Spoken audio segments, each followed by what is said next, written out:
Okay, got a project by DNS Soil Services. We're going to install new poles, coated poles. What we got here is not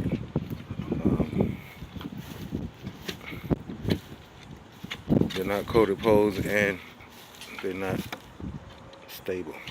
They're moving. We're going to install 25 coated poles up along this wall here, 4 feet apart at 71 inches height. They requested 6 feet, but 6 feet is not going to happen. The gate is not 6 feet. Or if it is, it's not all 6 feet. It's not proper. So we're going to try to make the poles that we put in uniform.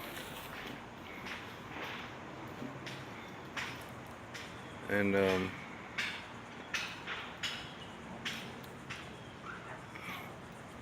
going to go from there. Because these poles itself is not right. They're just not proper. But we're going to get them right, and then we'll go from there. Okay. That's it for now.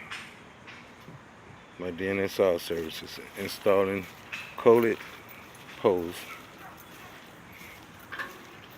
for the wood fence.